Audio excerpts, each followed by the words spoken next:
I am a coach and an alum of Girls on the Run. Kids today carry a lot of stress, from school pressure to social isolation to overuse of devices. We create a space where girls can connect, build confidence, and learn skills like managing emotions, setting goals, and speaking up. Each child's experience is different, and families need support. I'm proud to be part of a comprehensive solution to youth mental health. Get involved today at empowerourfuturecoalition.com. Hey, I'm Jamie East, and today's episode of the Smart 7 is brought to you by Sainsbury's, where you can save big on festive favourites with Nectar prices. With Christmas just around the corner, it's more important than ever to find value for money on your festive shop. And if you want to be the host or hostess with the mostess, you need Christmas magic from Sainsbury's. That means great discounts to make your festive season truly magical. For example, this week you can get 3 for 2 on all Sainsbury's party food with Nectar prices, including taste the difference treats like 8 mini Wagyu beef cheeseburgers, 8 crispy chicken bayo buns, or 12 crispy mushroom tartlets. You can shop in-store or online and save big on festive favourites this Christmas with Nectar prices at Sainsbury's. That's good food for all of us. This offer's for 18 plus, terms and conditions apply. Offer ends 31st of December, 3 for 2 on all Sainsbury's party food, cheapest product free. Nectar required, available in-store and online, excluding locals. Delivery fees may apply and subject to availability. It's Saturday, 27th of December. I'm Ciara Revens, and today's episode is part of the Smart 7's review of 2025. Today we're looking at the biggest stories from May and June. When reform triumph in the local elections, Donald Trump's ice causes chaos in Los Angeles, Liverpool win the Premier League early, and the Edge finally becomes Irish. Grab a cup of something hot, put up your feet, and get up to speed on the 7 biggest stories of the week. This is the Standout 7 from the Smart 7. It's news, But not the news. Beginning of May, and the local and mayoral elections take place along with the first by-election of Labour's government, with over 1,600 council seats up for grabs, and with the Tories expected to struggle to hold on to the 1,100 seats they currently have. You might have expected that new Tory leader Kemi Badenoch would use Prime Minister's question time to make her pitch to the electorate. Instead, she chose to focus in on grooming gangs and renew calls for more inquiries. At least 50 towns are affected by rape gangs. Places like Peterborough, Derby, Birmingham, Nottingham, Leicester, Rotherham, Rochdale and Preston. Is he dragging his heels on this because he doesn't want Labour cover-ups exposed? It seemed like a strange choice, and Prime Minister Keir Starmer was keen to make the local elections a referendum on Kemi instead. Tomorrow is the first opportunity the country has to pass their verdict on the leader of the opposition and the party opposite after the general. Have they changed? Have they learned? It's passing verdict on the leader of the opposition. We'll see you next week. Early Friday morning, so the results begin to flow in from the local and mayoral elections around the country. Labour held the mayoralties in Doncaster, North Tyneside and the west of England, but it was clear that Reform were having a big night. The BBC's polling guru Professor John Curtis said that even at the early stage it was clear that there was a significant shift in the political landscape. Reform have won more than half of the seats that have been declared so far. Looks quite likely that they may well end up with overall control, certainly of Staffordshire and maybe also of Lincolnshire. We may have Reform running local government for the first time. Counting continued across Friday to decide the over 1,600 council seats that were up for grabs, with Reform on track to win large numbers of seats, and both the Tories and Labour under pressure. There was also a by-election in Runcorn and Helsby, the first to be held since Labour won the general election, and there was a dramatic result. After a recount, Reform managed to win the Labour seat by just 6 seats, giving Nigel Farage's party a 6th MP, Sarah Potchin, who overturned what she was seen as a safe Labour seat. I know our victory here in Runcorn and Helsby will inspire the rest of the country to believe that they too can stand up for fairness, for what is right and for our British values, and their voices can be heard. That wasn't Reform's only significant victory, with former Tory Dame Andrea Jenkins becoming the new mayor of Greater Lincolnshire and immediately using her position to target illegal migrants. Illegal migrants, people come here illegally. They should be put in tents like they do in France. People are seeking asylum should also be put in tents? Well, I think genuine asylum seekers, like Ukraine, etc., that's a different matter. In part, as a response to Reform's electoral success, PM Keir Starmer formally launched a white paper on migration in mid-May. Speaking behind a podium referendum with securing Britain's future on it, it didn't go well. He was accused of stirring up anti-immigration rhetoric and echoing the notorious Enoch Powell's speech where he spoke of rivers of blood. Now, in a diverse nation like ours, these rules become even more important. Without them, we risk becoming an island of strangers, not a nation that walks forward together. Starmer's new plans aims to cut migration numbers by 100,000 and turn the page on chaos in a reference to the dramatic jump in migrant numbers in 2023 and 2024 under the previous Tory government. However, Tory leader Kemi Badenoch was unimpressed by the new proposals, claiming that Labour don't believe in secure borders. I think Labour are taking the public for fools. Many of the things he was announcing are things that they are voting against right now. Labour are taking us for fools. Soon saw Labour pledge to create a British army that is 10 times more lethal as it unveiled the details of the defence spending review. The review will see the budget for defence increase to 2.5% of GDP by 2027 and key commitments unveiled included increasing military reserves, ordering new F-35s and committing to building a new fleet of nuclear submarines. Prime Minister Keir Starmer said the world has changed and Britain needs to be battle ready. We are moving to warfighting readiness as the central purpose of our armed forces. When we are being directly threatened by states with advanced military forces, the most effective way to deter them is to be ready. The 144-page review also focuses on Russia as a primary threat, commits to NATO first as the strategic priority and commits to learning from Ukrainian innovation when it comes to weapons like drones.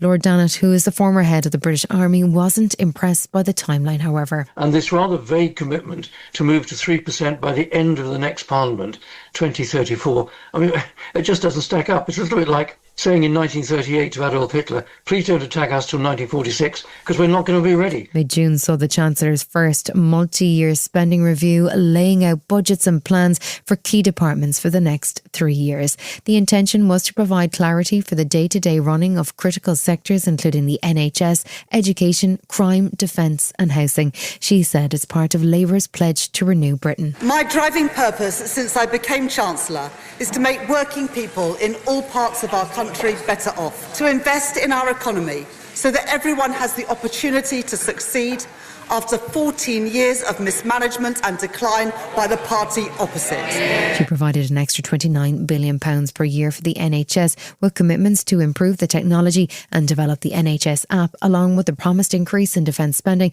and an increase in funding for social housing. Prime Minister Keir Starmer says it's not just a case of throwing money at the NHS, there needs to be real progress. Yes, we do need to fix social care alongside the money that we're putting into the NHS. We're putting record amounts into the NHS. That's the right thing to do, and we're seeing the results. Grooming gangs were back in the spotlight in June as Baroness Casey produced her independent review of the historical investigations. She found that there was a need for a new independent commission and said that there had been a collective failure to properly deter and prosecute offenders and to protect children from harm. Home Secretary Yvette Cooper accepted all 12 recommendations, which included a full search of police records and a tightening of laws around children under 16. This will mark the biggest programme of work ever pursued to root out the scourge of grooming gangs, those vile perpetrators who have grown used to the authorities looking the other way must have no place to hide.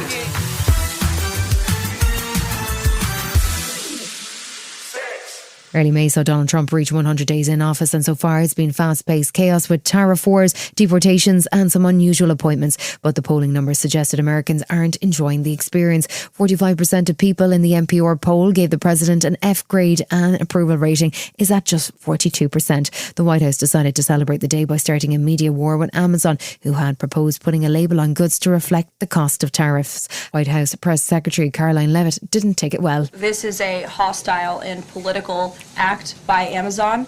Why didn't Amazon do this when the Biden administration hiked inflation to the highest level in 40 years?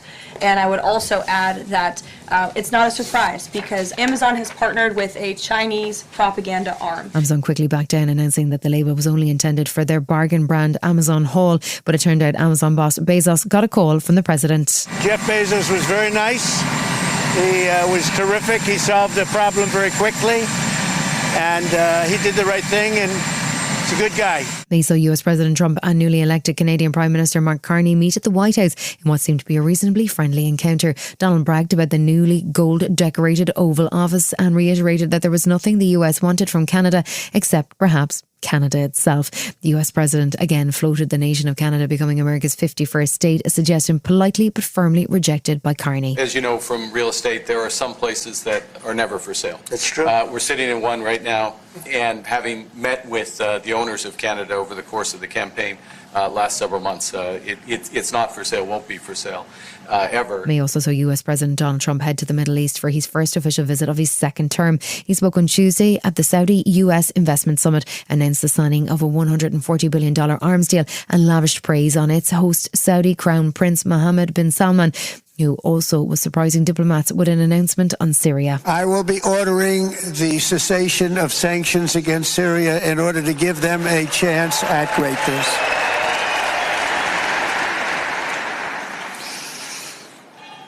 Oh, what I do for the Crown Prince.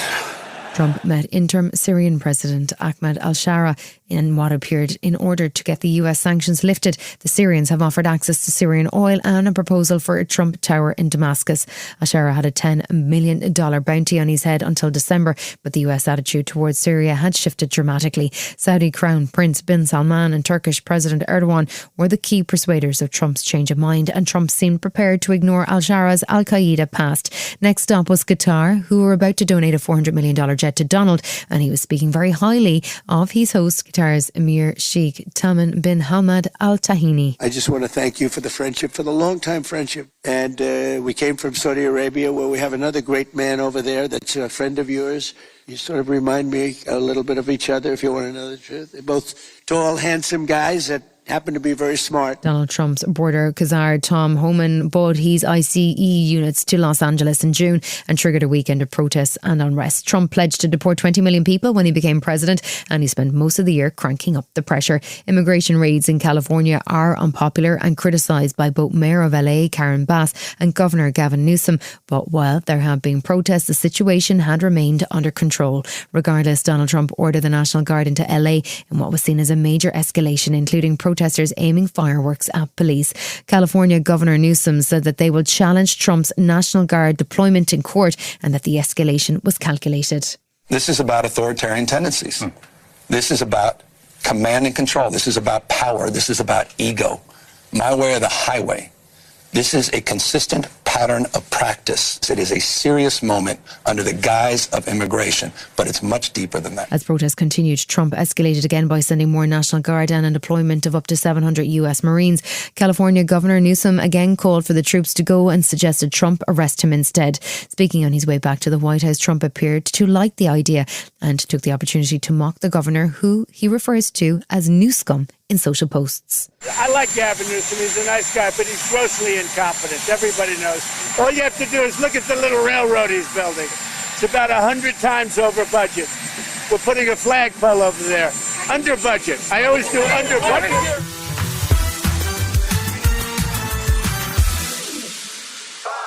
Mid-May saw the leaders of France, Germany, Poland and UK make a joint visit to Ukraine. They met with Ukrainian President Zelensky and joined a conference call with other European leaders to lay out a clear ultimatum for Russian President Putin.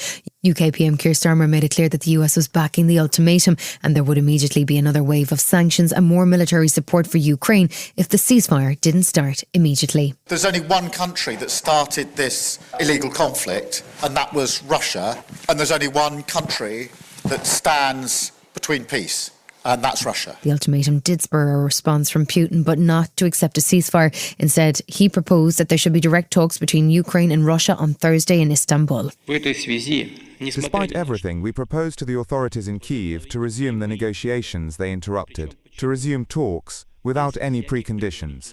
That should begin without delay. US President Donald Trump was in the Middle East, but it appeared that he wasn't intending to attend Thursday's Ukraine peace talks in Turkey, despite a plea from Ukrainian President Zelensky. We will do everything to agree on a ceasefire. Putin is the only one who can decide on a ceasefire. We have invited President Trump to join us, and if he confirms, that gives Putin an additional impetus to come.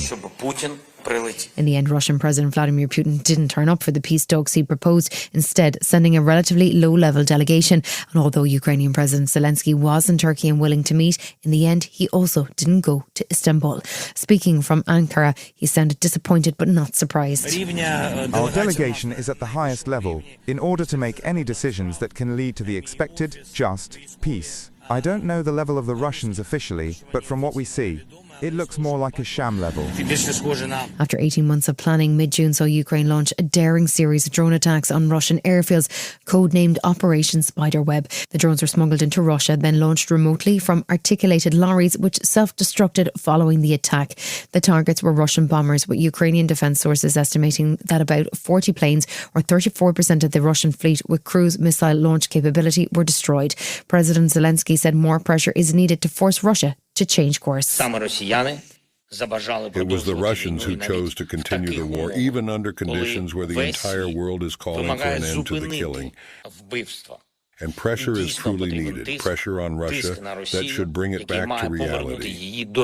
In a highly unusual move, June saw Russian President Putin hold a roundtable press conference with international news agencies. The Russian leader rarely speaks directly to foreign news organisations, but he was very forthcoming on a range of subjects, including claiming that NATO rearmament is no threat to Russia because Russia is self-sufficient. That doesn't match up with recent news of North Korean troops and Iranian drone technology in their war on Ukraine. But Putin did say that he would be prepared to meet with Zelensky, but only at the final phase of negotiations, which haven't even begun in earnest. He was also busy talking of Russia's relationship with China. I can say that the interest in the Chinese language is growing in Russia. Nothing sets Russian-Chinese relations apart from any other relations when it comes to the expansion of contacts and economic activity. Late June saw the 32 leaders of the NATO alliance gather in The Hague. Donald Trump arrived on Air Force One for what was a shortened programme, in part so that he didn't get bored and leave early as he did with the G7. NATO Secretary General Mark Rutte had been very focused on keeping Donald in a positive frame of mind towards the alliance, sending him a congratulatory message in advance. He also managed to line up all of the nations for a commitment to spend 5% on defence. Ukrainian President Zelensky attended dinner but was not at any of the sessions, and Rutte was keen to keep the focus on Russia's aggression. I think there is general agreement around the table. We are not doing it because of the audience of one. We are doing it because we have the Russian threat, and we can only fight that threat if we spend enough. The NATO summit certainly had some dramatic moments. Trump met with Ukrainian President Zelensky, who had worn a suit, and the meeting seemed to have gone well, with Trump promising more Patriot missiles for Ukraine's cities. Trump also raged about fake news over revelations that the US bunker buster bombs may not have obliterated Iran's nuclear facilities, although the Defence Department has launched a leak investigation which suggests that the news may not be entirely fake. There was a strange moment too when Trump and NATO Secretary General Mark Rutte were asked about the prospects for the Iranian and Israeli ceasefire. They're not going to be fighting each other. They've had it. They've had a big fight, like two kids in a schoolyard. You know, they fight like hell.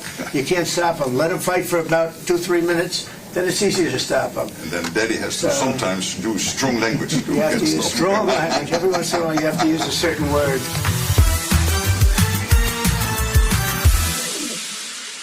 We saw the short-lived ceasefire in Gaza crumble, with Israeli Prime Minister Netanyahu promising what he called an intensive military operation aimed at defeating Hamas. There were warnings that Israel was planning to capture all of the Gaza Strip for an unspecified period of time, and it's expected that the civilian population will have to move to southern Gaza. Israeli Finance Minister Bezalel Smotrich announced that the intention is that Gaza will be entirely destroyed and Gazan civilians are expected to flee for third countries. The plan sounds alarmingly like Donald Trump's previously floated plan to redevelop Gaza as an international tourist destination, and it's alarmed governments around the world who feel that the plan amounts to ethnic cleansing. The Palestinian ambassador to the UK, Hussam Zomlot, said that it is essential that world leaders make their protests heard. We've just concluded a visit by my Prime Minister, and there were a lot of conversations about the need of the international community, including the UK, to enforce international law rather than call for it. So if you want to enforce this, stop calling and asking Israel to abide by international law. Enforce it. Pressure continued to mount on Israel throughout May as there was no sign of any increase in essential aid arriving into Gaza. Speaking in Parliament, UK Prime Minister Keir Starmer condemned Israel's refusal to help the 2 million people in dire need. Well, the situation is intolerable and unacceptable, and that's why over the last 3 or 4 days I've been talking to leaders of other countries. Humanitarian aid needs to get in at pace. The lack of aid for the UK to end its trade talks with Israel, and Foreign Secretary David Lammy condemned Israel's failure to act. Netanyahu's government is planning to drive Gazans from their homes and permit them a fraction of the aid that they need. We must call this what it is. It is extremism. It is monstrous and I condemn it in the strongest possible terms. There's no good news in Gaza as the new Israeli-backed Gaza Humanitarian Fund's attempt to deliver aid to the starving Palestinian population ended in tragedy, not just once but on multiple occasions in early June. The UN has heavily criticised the new food distribution system, which they say violates humanitarian principles and is completely inadequate when 2 million people are facing starvation. To draw attention to the plight of Palestinians, a number of activists have set sail in a flotilla packed with aid aimed at breaking the Israeli blockade. The crew included Game of Thrones actor Liam Cunningham and climate activist Greta Thunberg, but the efforts of the so-called Freedom Flotilla ended in arrest by the Israeli Navy. They did an illegal act by kidnapping us on international waters and against our will. But that is not the real story here. The real story is that there is a genocide going on in Gaza. As June went on, Iran and Israel continued to trade blows after Israel's surprise attack on Iran's military and nuclear infrastructure. Israeli PM Netanyahu showed no sign of backing down, continuing to push the people of Iran to rise up against the regime. The Islamic regime, which has oppressed you for nearly 50 years, threatens to destroy my country, the State of Israel. The objective of Israel's military operation is to remove this threat, both the nuclear threat and the ballistic missile threat to Israel. Fears for a wider Middle Eastern conflict saw the US pull air defence systems from Ukraine to send to US bases, and the British government has sent extra jets to the region. The UK government was advising against any travel to Israel, but Chancellor Rachel Reeves told the BBC on Sunday that the UK is not getting directly involved. Well, we have personnel and we have bases in the region, and it is our duty as a government to protect our personnel and our bases. It would be a dereliction of duty on our part if we weren't doing everything that was needed to protect those. The key question as things heated up between Iran and Israel was how the US and Donald Trump would react. The US president left the G7 in Canada early and was active on social media, tweeting demands for unconditional surrender and threatening to take out the Iranian leader. But Ayatollah Khamenei wasn't giving any ground either, despite Trump's threats. The Iranian nation will stand firmly against the war imposed on it, as it has done so far. It will also stand firmly against imposed peace. Then late in June, the US military launched 3 strikes at Iran's underground nuclear facilities, and US President Donald Trump addressed the nation. The strikes were a spectacular military success. Iran's key nuclear enrichment facilities have been completely and totally obliterated. Iran, the bully of the Middle East, must now make peace.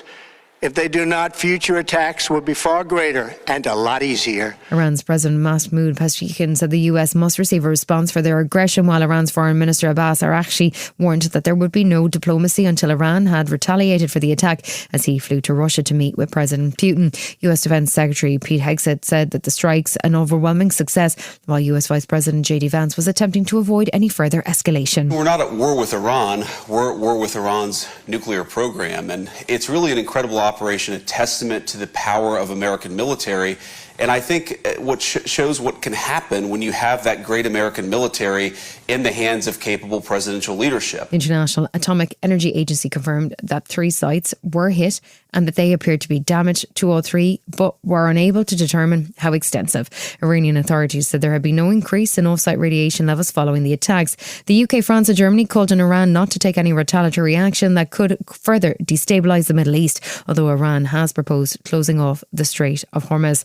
Monday saw Iran launch missiles at a US military base in Qatar, and what was intended to show off force in retaliation for the US attack on Iran's nuclear facilities on Sunday morning. 13 of the 14 missiles fire were intercepted, and Donald Trump tweeted that he hoped Iran had got it out of their system and that a peace process can now begin. He announced that a ceasefire will begin between the 2 sides, which will see an end to what is called the 12-day war, although Iran fired multiple missile barrages at Israel early on Tuesday. Vice President J.D. Vance was on Fox News, and he says the US attacks have paid off. I think the Iranians are at a place where they don't want to keep on fighting, and tomorrow really is a new day. The end of the 12-day war, the end of the Iranian nuclear program, and I really do believe the beginning of something very big for peace in the Middle East. Still to come in the Standout 7, in association with Metro, Liverpool celebrations are disrupted and the Edge is officially Irish. Right after this.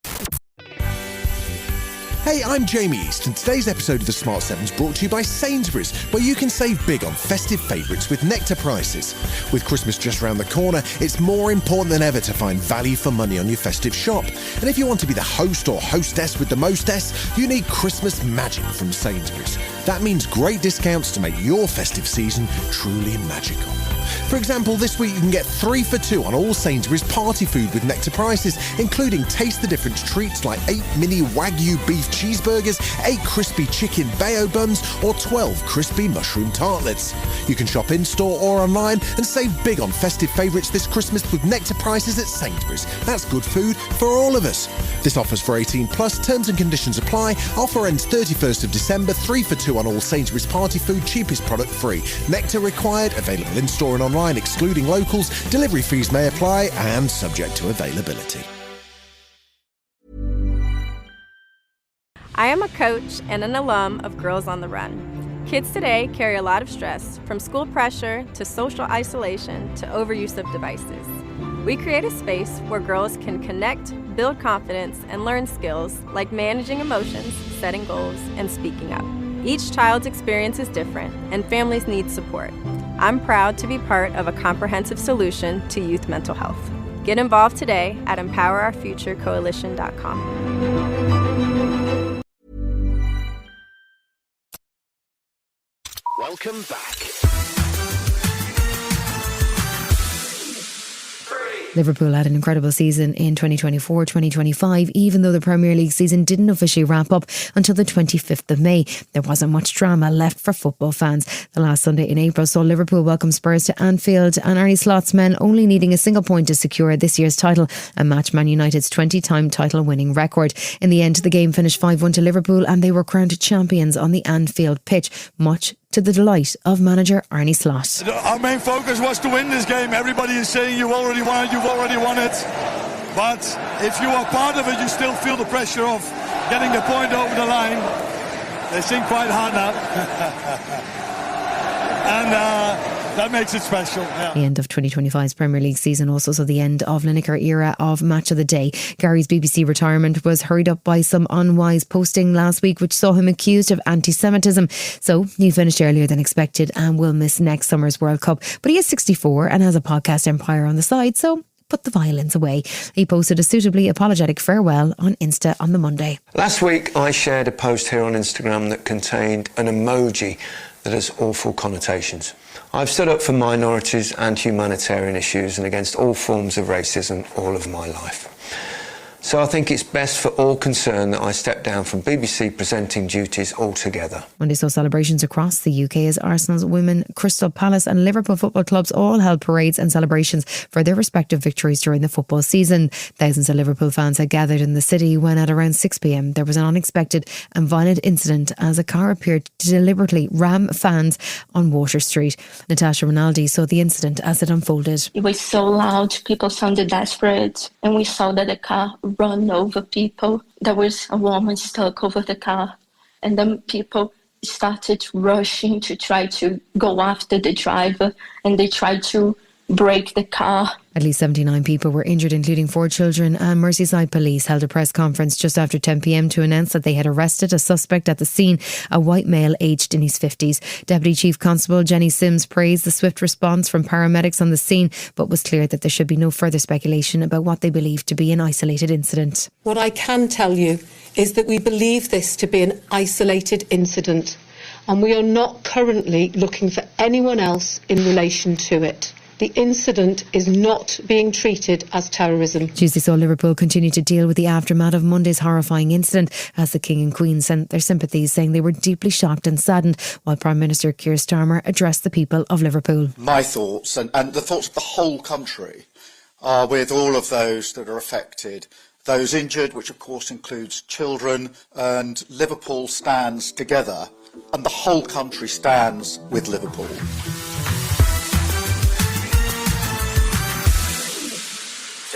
Mid-May saw the stars of British film and TV gathered to celebrate in London's Royal Festival Hall as the BAFTAs were hosted by Alan Cummings. The biggest shock of the evening was probably Lenny James beating David Tennant, Martin Freeman, Gary Oldman and Richard Gadd to the title of leading actor in a drama for his role in Mr. Loverman. There was a win for Jessica Gunning as Best Supporting Actress for her role in Baby Reindeer, and wins for Mr. Bates versus The Police Office and Shogun, while Danny Dyer picked up Best Actor in a Comedy for Mr. Big Stuff. Ruth Jones won Best Female in a Comedy for Gavin and Stacey and had one Mr. on her mind. My dear, talented, lovely, kind, funny friend, James Corden.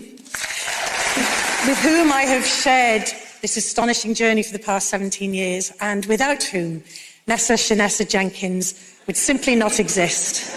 I love you, James. I love writing with you. Long may it continue.